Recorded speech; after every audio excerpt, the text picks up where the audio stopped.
Hi everybody. Okay, so I'm making this video here on how to create a new product. But when in this video right here, we're making a product. It's not going to have any junior products. It's just going to be It's going to be a parent product, which pretty much makes it pretty simple. So if you go into operations and you go to products, you're just going to click on Add New Product.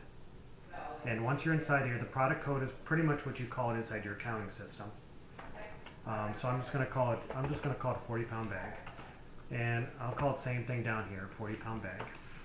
And inventory units is how many units are in the pack. So in this case right here, it's one inventory unit per pack. So you could actually sell a pallet of ice. So let's say you have a pallet of 280 bags and you're selling it as a pallet ice. You could actually put down the amount of units that it is. Say it was 280 bags. So let me go back to my first example here. Honestly, I haven't seen anybody actually use that feature yet, but it is available. Alright, so let's just say it's one unit. You can put in your UPC code. Now retail price is what the store charges for the ice.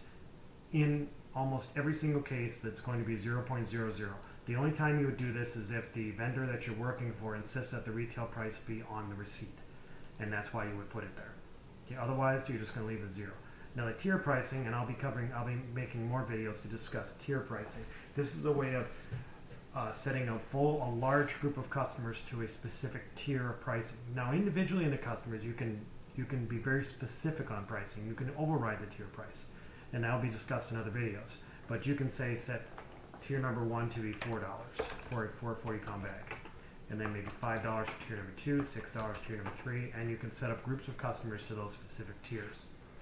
Now going down the bottom here, you can say you have a commission based here. If you're actually doing commission for sales on the product, is it taxable, yes or no?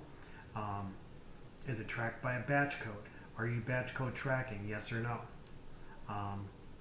That there right there is if you're actually producing the ice, if you actually put a batch code on it, that's when you'd use this.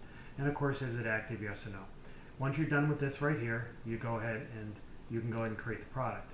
Now, one thing I did not discuss here, let me go back into it, is the extended properties. This piece right here is is very, very important. And I've actually asked all my customers, whenever you're actually adding a new product into the system, I want you to have me check the product and make sure everything is set up properly. But right here, the extended property is where it's telling the system where it's going to export to for your different export batches. This is why I like people to have me double check it to make sure everything looks good. The actual adding of a product, like I just did, is very simple. But this part right here is something that's very important to make sure it's done correctly. So that's why I ask all my clients to have me take a look at any new product that you add so I can review it. Okay, so that's like the real quick of adding a new product and managing your product list. So like in here, we can go ahead and view the product list. I'll go back into right here. This is what it's going to be called inside the handheld. You've got your different prices, and we'll discuss how setting up tiers at a later date. Now I'm going to go back into this product list for one of my clients here, and I'm just going to remove that out of there for now. And so now that product's been removed. Now, if you have actually ever sold any of these items, I would never just remove them from your product list. If you have an item that you're no longer going to be using, then what I would do is go in and just deactivate it. Now, actually, I'm looking inside this customer list right here. I happen to know that he does not want this. You can see right here he has a retail price set up, and that would be incorrect. And I'm going to fix that. Product list. And let's see here. Yeah, I'm going to have to fix that for this client. Okay, so if anybody has any questions on this, on adding a new product, please let me know. But again, if you happen to add any new products, I'd like everyone who adds a new product in the system, please contact Cool Running Software so it can be reviewed to make sure that there's no errors. All right, thanks everybody.